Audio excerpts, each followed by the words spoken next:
Alors salut tout le monde, bienvenue sur ma chaîne. Donc aujourd'hui je vous fais un Get Ready With Me pour la Saint-Valentin. Alors moi personnellement je trouve que la Saint-Valentin c'est une super belle fête, mais en même temps c'est un petit peu devenu très commercial. C'est beaucoup pour acheter, les gars se sentent forcés de nous acheter des fleurs, des chocolats et tout ça. Puis ceux qui sont pas en couple, ben se sentent donc désespérés. Mais écoutez, je pense que l'amour c'est quelque chose qui se fête à tous les jours, que ce soit avec notre famille, notre amoureux, nos amis, nos enfants. Bref, je voulais faire ce petit tutoriel-là juste pour l'occasion, pour vous donner un petit look particulier. C'est rare que je me fais des lèvres rouges et tout ça.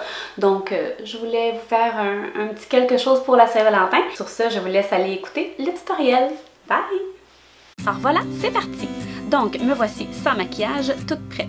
La veille, j'ai fait un exfoliant et un masque pour avoir une peau bien préparée. Et ce matin, j'ai mis mon huile d'argan, ma crème hydratante pour le visage et celle pour les yeux. Donc par la suite, pour les babines, ne jamais oublier les exfolier et bien les hydrater. Donc c'est parti pour la base, la Hourglass de Veil que je mets partout dans mon visage en frottant et en tapotant. Par la suite, j'utilise aussi le MAC Prep and Prime, c'est le Skin Refine Zone Treatment que je mets seulement où j'ai les pores assez dilatés. Donc, je tapote le tout et maintenant, on passe au fond de teint. J'ai pris le Make Up Forever. J'ai acheté le nouveau, mais je suis en train de terminer l'ancienne formulation. Moi, je suis dans la teinte 115. Oh, comme vous le voyez, je suis vraiment à la fin. J'ai failli en manquer, mais voilà, ça a marché. Donc, je mets mon fond de teint un peu partout et ensuite, je vais l'étendre avec un pinceau de la marque Sephora que j'aime beaucoup. Donc, lorsque j'ai fait la première couche, j'en remets un petit peu aux endroits nécessaires où est-ce que j'ai petites taches et toutes les petites décolorations. Et à la fin, complètement, avec le Beauty Blender, comme vous avez vu, j'ai tout été retapoté. Pour les cernes, le Age Rewind avec le Fit Me de Maybelline. Donc, je vais en mettre sous les yeux, un petit peu comme vous avez vu dans le front, le dessus du nez, autour de la bouche. Et je vais tout tapoter avec mes doigts. Et le reste du visage, j'utilise le Beauty Blender pour bien aller estomper le tout. Donc, quand tout est fait, je vais retapoter avec mes doigts pour tout enlever le surplus et je prends ma poudre NARS dans la teinte translucide cristal pour aller setter, comme on dit, le cache-cerne. Par la suite, lorsque le tout est fait, je prends ma poudre Laura Mercier translucide aussi pour faire le visage complet. Lorsque tout est fait, je suis prêt à passer au contouring. C'est la palette Kat Von D Shade and Light. Donc, comme je vous ai montré, j'utilise la teinte qui est à gauche complètement pour aller creuser mes joues et faire le contour, cacher mon petit menton, et aussi dans le front. Par la suite, lorsque j'ai quand même assez bien estompé, vous allez voir, ça va s'estomper plus par la suite, je vais aller prendre un gros pinceau et la teinte du milieu, qui est une teinte plus chaude, pour aller réchauffer mon teint, pour aller tout blender ça ensemble, comme on dit, pour avoir un beau petit contouring. Par la suite, je vais prendre un plus petit pinceau et je vais aller mettre avec la teinte plus froide un petit peu autour de mon nez, là, sans plus rien d'extravagant. Puis je vais estomper avec mes doigts là, pour être certaine que tout soit parfait. Maintenant, le blush. La palette est vraiment pas belle, mais l'intérieur, je suis en amour. C'est celle de Tarte d'il y a 2 ans, je crois, dans la teinte Breathless, qui est vraiment une teinte hyper naturelle dans les teintes de brun. Par la suite, je vais illuminer mon visage avec la poudre de MAC Skin Mineralize Skin Finish. J'ai toujours de la difficulté à dire.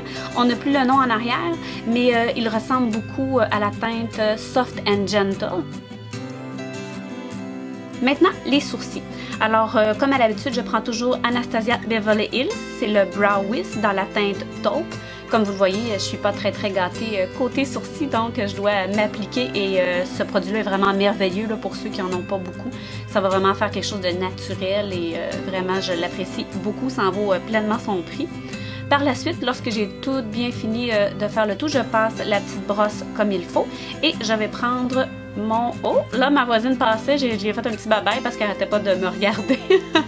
Donc, le Brow Stylish Plumper de L'Oréal, un produit super pas cher qui a une belle teinte. Moi, je le prends dans le plus pâle. Ça va vraiment donner une petite teinte, une belle tenue. Donc, par la suite, pour les yeux, la base Smashbox 24 heures Photo Finish. C'est vraiment une bonne base là, pour aller faire venir mes ombres toute la journée. Et puis, oh oui, la belle-maman m'a envoyé un petit message pour me dire qu'elle aimait ma vidéo. Donc, j'étais bien contente, fallait que je vous le montre. Pour les yeux, la Smashbox Full Exposure. Donc, je prends la teinte du centre qui est très pâle pour aller, si on peut dire, fixer ma base. Et ensuite, avec un pinceau un peu plus dense, je vais aller appliquer comme il faut pour que ce soit plus opaque. Les deux teintes que je vous ai montrées avec un pinceau un peu fluffy, je vais faire le creux de mon œil. Alors, c'est vraiment d'y aller tranquillement, pas vite. J'en rajoute là au fur et à mesure jusqu'à ce que j'aie ce que je désire là, en fait d'intensité.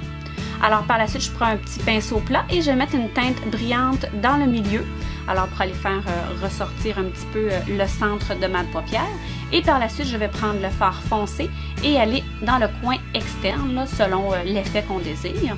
Et par la suite, avec l'excédent et que je reprends les deux autres couleurs aussi, je vais aller jusque dans le coin interne là, pour aller faire un bel effet smoky. Par la suite, je reprends toujours les mêmes teintes et je vais faire le bas des yeux. Donc, je trouve que c'est une super belle étape, là, ça fait vraiment agrandir l'œil. Donc, je vais mettre ensuite la teinte un peu plus foncée dans le coin externe avec un pinceau plus pointu et je vais tout redéfinir, comme on dit, l'extérieur. Et la petite touche finale, la teinte hyper scintillante pour dans le coin interne des yeux là, qui fait vraiment toute la différence. Et je mets l'excédent en dessous de mes sourcils. Moi, je fais toujours recourber mes cils avant d'appliquer mon liner de Tarte. Je ne sais pas pourquoi, c'est une habitude. Donc, j'ai pris la teinte bronze, c'est une édition limitée, avec mon petit pinceau de Sephora qui est vraiment magique pour les filles comme moi qui ne sont pas très habiles avec le liner. Donc, je vais l'appliquer sur mes yeux. Comme je vous ai dit, c'est la teinte bronze. Et là, mon chum qui se trouvait bien drôle, qui disait des niaiseries, mais qui pensait que je l'entendais pas. Bref, voilà. Alors, je termine mon liner. Quand tout est à mon goût, alors je vais pouvoir passer au mascara. Mais juste avant, moi qui voulais que ce soit encore un petit peu plus intense, j'ai été rajouter un petit peu de brillance. Donc, mon mascara favori de toujours, le Voluminous de L'Oréal, c'est l'original. Donc, moi, je suis pas très gâtée au niveau des cils, alors j'en mets deux bonnes couches. Et au niveau des faux cils, je dois vous avouer que c'est pas la chose que je préfère le plus. Donc, je vais les laisser naturels, mais je vais en mettre deux bonnes couches là, pour donner l'effet désiré.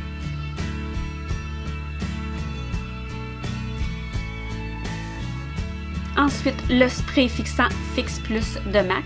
Comme vous voyez, j'y vais au fond Léon. J'aime bien, ça fait un beau fini à la peau.